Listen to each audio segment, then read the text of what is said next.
Hello, welcome back to our podcast. Today we talked with Stephanie Dyer about Track 3. She was the lead counselor for Track 3 students when we were here.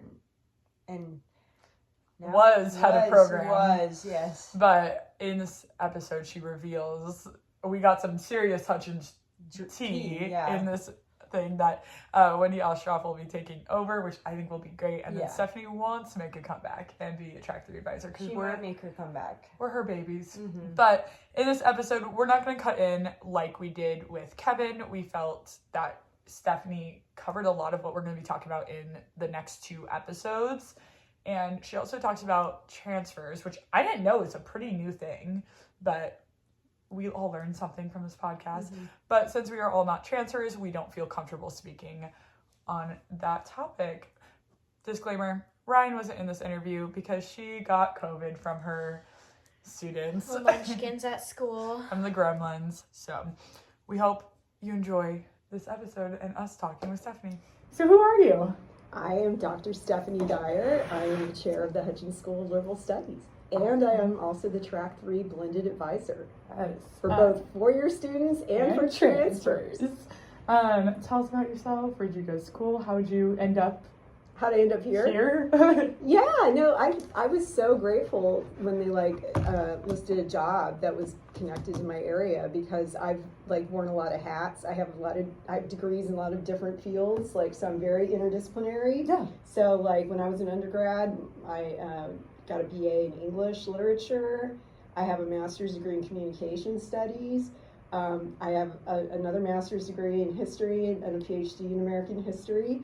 And when you try to go in the academic job market and go to a traditional disciplinary department, they look at someone with that kind of resume and they're like, what kind of I would get this all the time at history jobs. They'd be like, what kind of historian are you? With this background. Yeah. So I was so happy to get a job at Hutchins where they welcomed it. They were super happy to find me and have someone who has this ability to draw in a lot of different fields and teach thematically and all that. So, and I've loved it ever since, and never want to be in a regular history department. No way. Did you start off as a professor here? Yeah.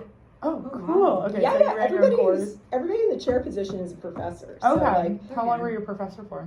I started in, oh God, this is going to sound horrifying to y'all. I started in 2003. That's when we were born. So we're 21 years ago.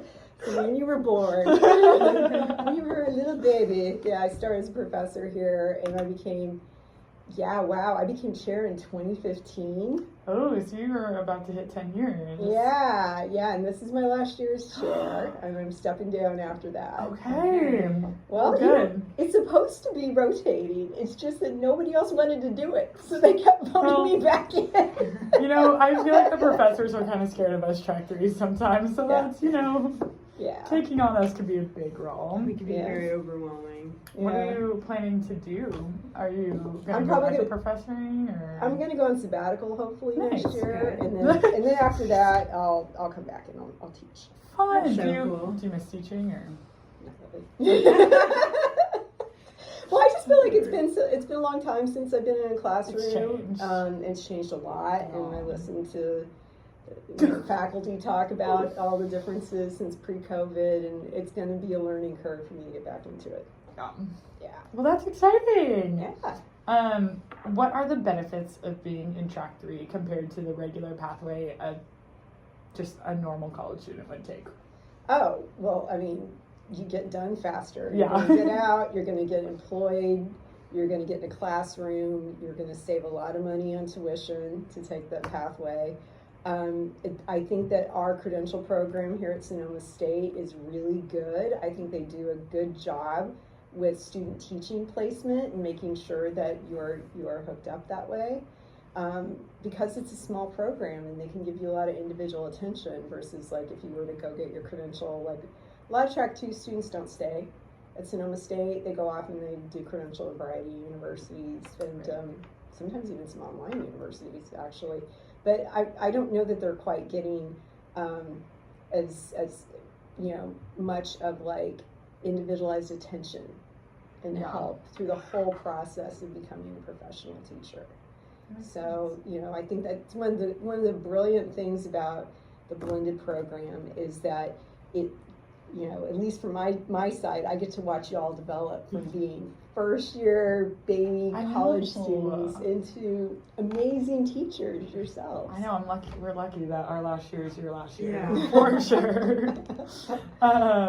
What are some challenges that come up a lot with you being the Track III advisor? What do you notice? Oh, this program is not just about the curriculum in Hutchins. You all interface with a lot of departments, obviously with the credential program, but even beyond that, you have major requirements and teacher prep requirements that are in the math department, Music department, various science departments, geology, so and Ken 400, the PE class, right? Oh, yeah. I all like of that one. Yeah, but so it's getting increasingly difficult to plan that schedule for you all every semester, because you have to take like a lot of units, and you have to take things in a certain order, and the pathway just has to line up, and planning that out is an enormous challenge.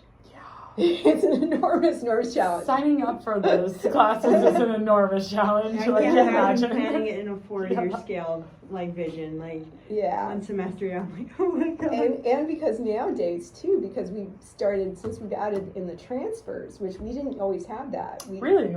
Yeah, we just started doing the transfers like 2 years ago, right? Yeah, like 2020, 2021, somewhere in there.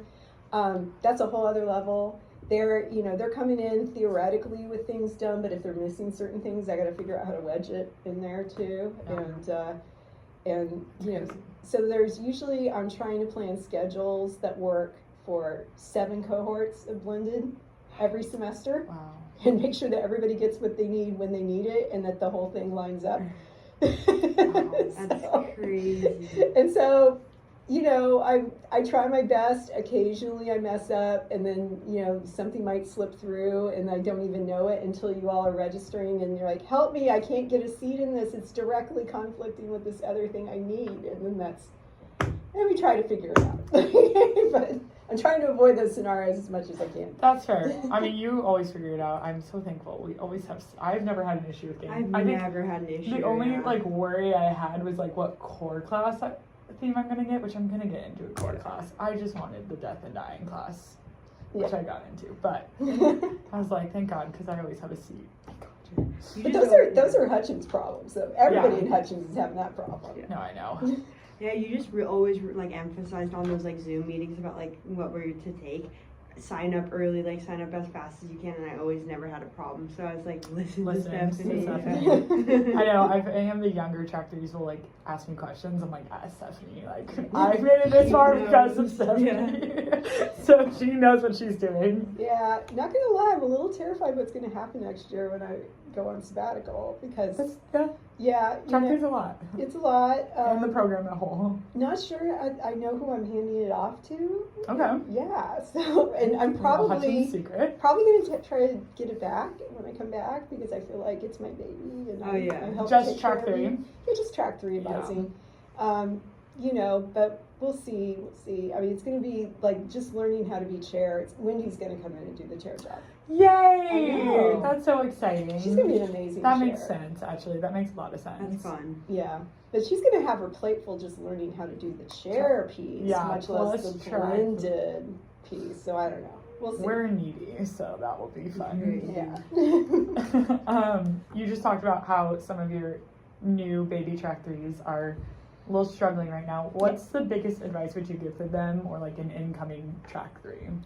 I think that there's definitely Track III attracts certain kinds of students who are really highly motivated and really hardworking, and they love the opportunity of being on an accelerated pathway. But I do think that sometimes these, the students put themselves under a lot of pressure, and I just always want to try to take it down as much as possible and just let them know it's going to be okay. And actually, even just if you follow the plan, it's going to work out. I have never in my tenure as the blended advisor had a student rejected from the credential program.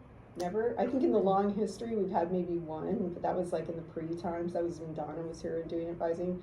So it's going to work out, but also to know that you don't need to do this. You have other options, that you can choose to go on a slower path. You can do the traditional undergrad pathway in libs and just do teacher prep and just wait on the credential. You don't need to rush into it. It's okay. That's fair. Yeah. Your pathway is the best pathway for you through college. That's exactly. There's no right or wrong pathway. It's what works best for you and your needs. So how does Track 3, like the transfer program, work? Because I didn't even know there was a Track 3 transfer. The first year of it was either we were freshmen or sophomores. Yeah, 'cause one of my we either grew with the transfer. I was like, oh wow. We either grew or created with the transfer, Yeah. so we don't know it.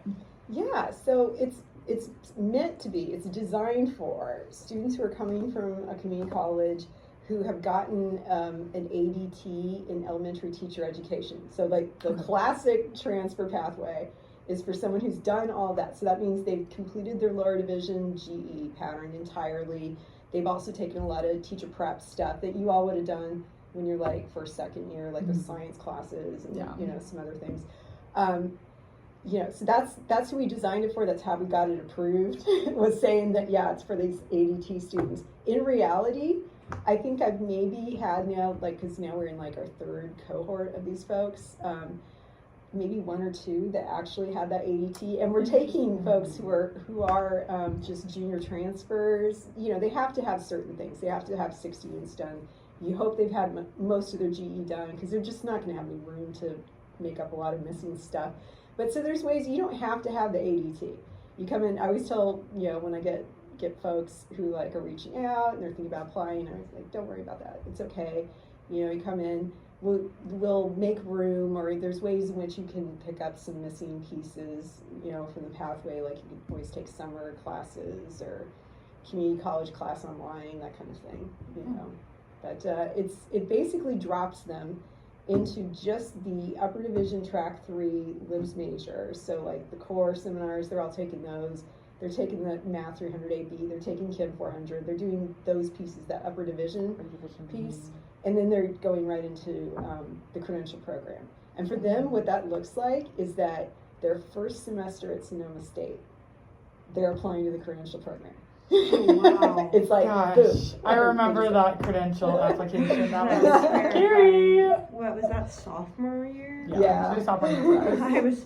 It's a big fat packet. Yeah. That was the yellow envelope. I'm like, God, what if I have first something time- on me?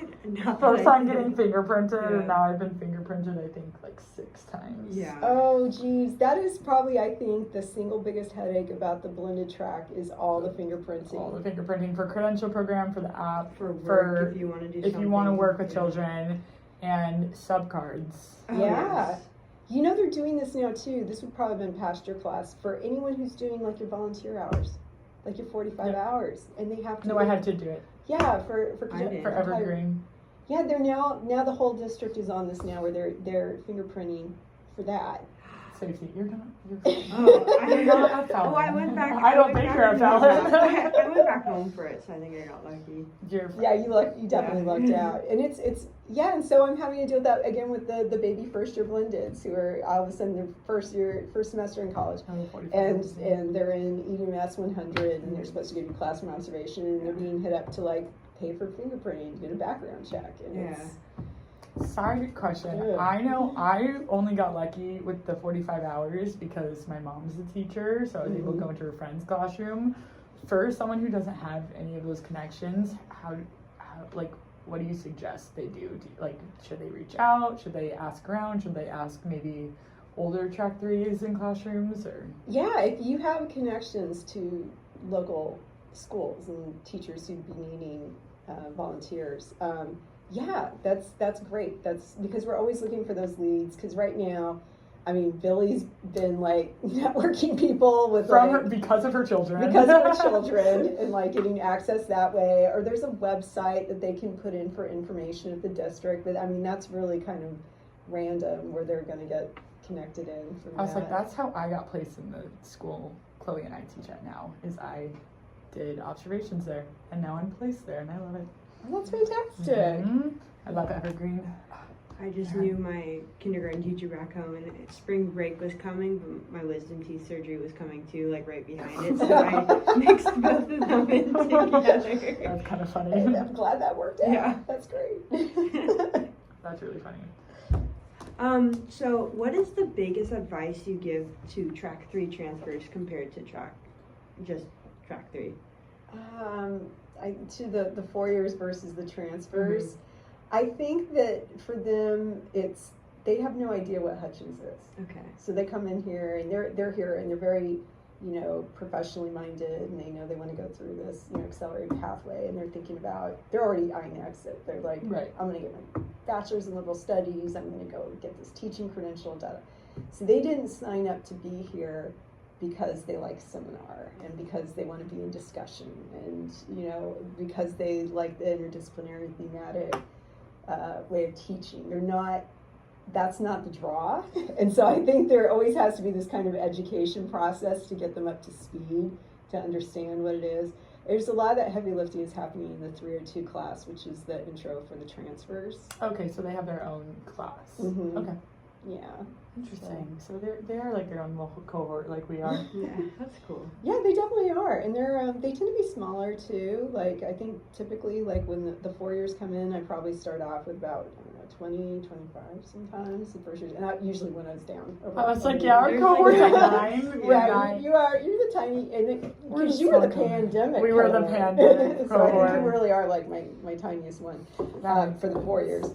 But the transfer cohorts are usually about 7, 8, 9. Yeah. Yeah, that's us. Mhm. All right. Where So are we? This one. tell us when and how the credential program weaves into track 3.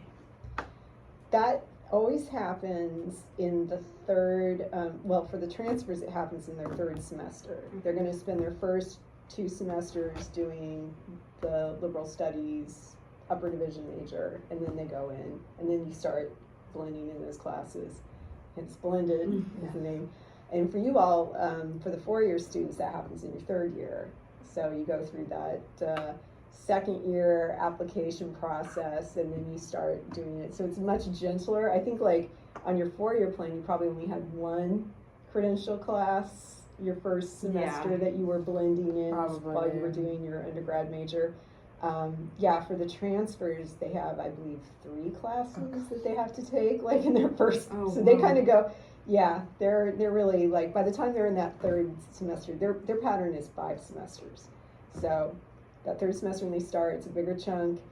By the 4th semester, it's everything except LIBS 402. They graduate, and then the 5th semester is that final post-bac.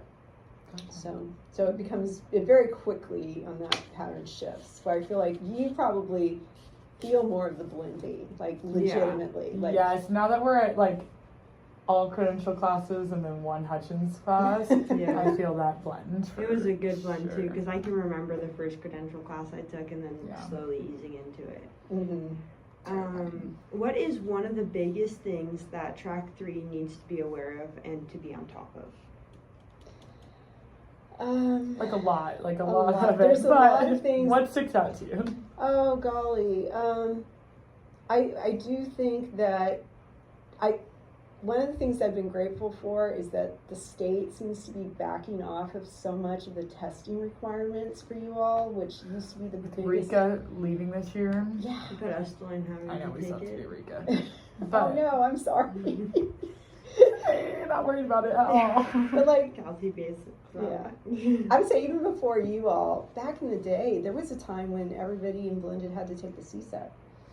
Oh. Like we didn't have that waiver in place at all, and boy, that was just traumatizing because you would have some of these, especially 4-year blended students who've been in the program, who were just struggling. They couldn't pass. There's 3. When you do that multiple subjects, it's 3 different tests that you take, and it's massive. And the range of knowledge they expect on that thing was just.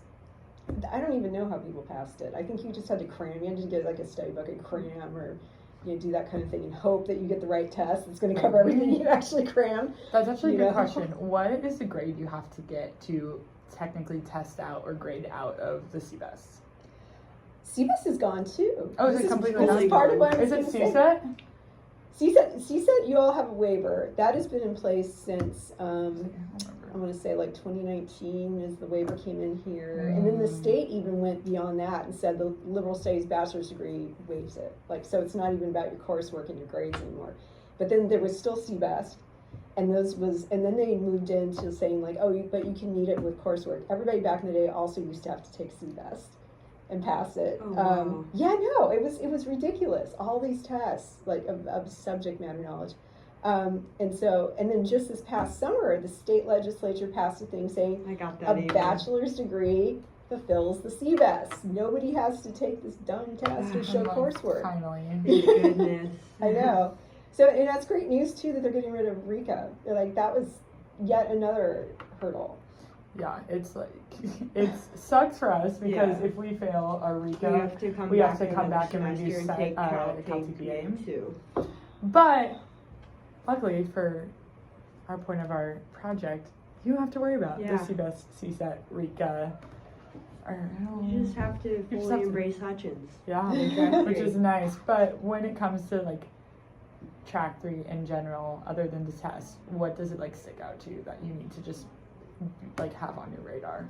I just think that in general, in a program like this, because the blending is between like undergraduate work and post-bac work, basically graduate work, that you have to just kind of be on your game. Yeah.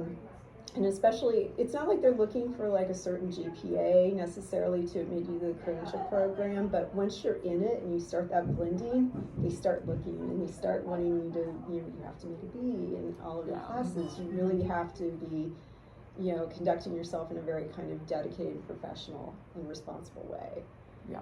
Yeah. So I just think that that's, makes a lot of sense. Yeah, and I do think that, Track 3, like I said, attracts a certain kind of highly motivated type of student. So most of the time that works out. And it's already those folks who are picking the path. I do think that sometimes, especially the 4-year blendeds who tend to be kind of traditional college age, right? So start at 18, right? Graduate 22-ish. That can be more of a learning curve. Yeah. For some. Just maturity-wise and just learning how to be an adult. A decent human being. Away from away from your parents.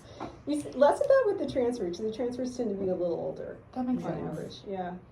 That makes a lot of sense. They get all of that stuff the first 2 years and the college they went to before. They kind of worked out all the partying and exactly. We're gonna be serious. Right. Do you have any more questions? I have a question on so why isn't Track 3 posted everywhere on campus? It's such a great program. I only heard about it from word of mouth. And I only heard it because I got lucky when I toured here in 8th grade, because I got dragged along in every college tour. I had a Hutchins Track 3 as my tour guide, and I only heard about it from her. Yeah. This is part of she's like, great question. No, I sigh because this is the perennial Hutchins problem is advertising and getting the word out and getting the university to highlight us because we're really special in the CSU. So I agree. I would love to see more of a focus on that. We're actually working with campus vice president who's doing a marketing push, and he came last spring and took footage from Margaret's seminar and Wendy's seminar and made is putting together marketing materials. But even so, those are kind of general Hutchins things because they're interested in the seminar and the interdisciplinary approach and that kind of stuff. And say they didn't make a blended pamphlet, and I'm hello, we need to this is a really good program. We need to actually focus on it. So I'm going to work with him on creating something like that. And maybe we'll do some more additional kind of focused kind of marketing videos that really highlight blended as well. But gosh, no, and it's just I feel like this university just on the whole isn't doing a great job of marketing itself. No. A lot of people don't even know ours. I think I'm not gonna lie. A lot of times they think Sonoma State is in Sonoma. Well, I did. I came here. I'm where are the vineyards? I don't She's like, wait a minute. My mom was dropping me off. We were going we come through Katati, right? And I go, I'm not in the right place, Mom. You took me to the wrong turn and choose. We're in Sonoma Park? State is not in Sonoma, it's in Roanoke Park. And I was like, What? ooh. Yeah, that was lost on me. I was like, what? But yeah, no, a lot of people don't know our school. But yeah, even teachers, my mom tells her coworkers about this program and they're like, I would have loved a program like that. Yeah, I do get folks who find us somehow, like, I don't know, their community college counselor knows about us or something, and so occasionally we will get some of the transfers come up from Southern California and whatnot. She's SoCal. Are you SoCal, yeah. Yeah. And then my friend who transferred was SoCal too. Yeah. That's how Ryan heard it. She was asking her teachers in high school, like, where'd you go? What did you hear? And one of them came through Track III and then went back and got her single subject. So that's how Ryan heard about it. It was just teachers. So It was my neighbor. They were like, there's a phenomenal teaching program up there. You gotta go try it if you can get in. interesting. I know. I wasn't worried about getting into Sonoma Somebody State. told me it was super I hard. was and worried like, about getting into here. Oh yeah, I was worried about getting into Track III. I was worried about Track III. I didn't care about Sonoma. I was like, I'll get into Sonoma. Yeah, I knew I was like, getting what into if I Sonoma. don't get accepted into Track III? I was not gonna accept being a Track III. Track III does look for a very specific type of student. Yeah, but we're pretty, like, wide open now. Yeah. We're not even really screening. I Like, we're just know. kind of, We went if you want to come in and Try it out. Try it out. It's- I like it. I'm a very type B person, and I think it was probably the best experience ever. I'm like, I didn't even have a binder for student teaching the other day, and I pulled out papers from my backpack, and I'm just like, I made it through Hutchins. I got it. Like, if I can do it, other people can do it. Kevin talked a lot about community in Hutchins. Can we hear your, because that's a big part of my Hutchins experience is our community. So tell us about your experience. Oh, like, well, I mean, that's one of the things about being outside of teaching is I don't get to see it in the class as much. I feel a little like, and that's the part that I miss about, like, Teaching. what we do here. Yeah. That is so, because we create learning communities, and that's so, God, it's so unique, you know. But since I am the blended advisor, I do see community among the cohorts, and I think it's so strong and resilient. You all find each other, and you really have that strong identity within your cohort, which is so, I think, important in supporting each other through the program. I think it's really valuable. I'm thinking about it a bit too, because having a couple of new students who are coming in this year, and they're 4 years.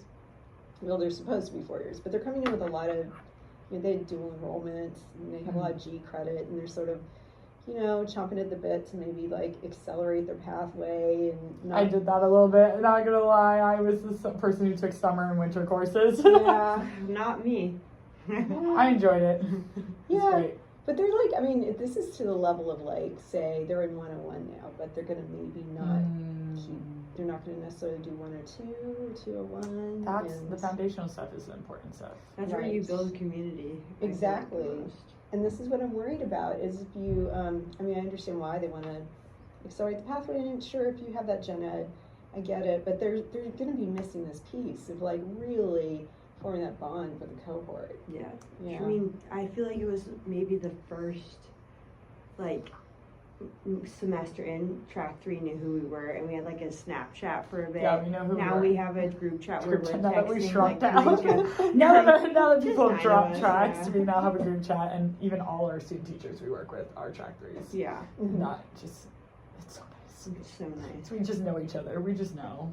So this even persists, like, into the credential program? Yeah. you Oh, all are still- absolutely. Oh, wow. Oh yeah, even if you yeah. look into the credential program, like our We're table all groups, all of us sitting are sat together. at one table, and we're all like, like, And then when we get God. spread apart, it's like, We're like, where's our family? Hold on. Even Ianthe mentioned in our senior synthesis class, she's like, okay, if you're not a Hutchins Track 3, that group of people in that back corner, that's them. They don't fight, but they like each other. So, and I was like, and it was true. Like, all the people who were not in Track 3 were on, like, the other side of the classroom. Yeah. So yeah, the community persists even through the credential program, and the credential teachers are kind of confused by it, but that's I think okay. they're very confused by it. That's fine. I think I got all my questions answered. Me too. Perfect. Well, thank you. Thank you so much. Anything else you want to add? Come to our program. Be Hutchins Track III. Or even just Hutchins. Yeah. No tests. Yeah. Writing. I love writing. I might be biased. I like track 3. I know. I am biased. I will fully admit I'm biased. I like track 3 the most out of all the tracks. Yeah. Do you want to give a quick overview of like what the other options are if you end up not liking track 3? Yeah. So definitely you can do. It's really simple to move from out of blended and into the track 2 teacher preparation major, which is also going to prepare folks for multiple subject.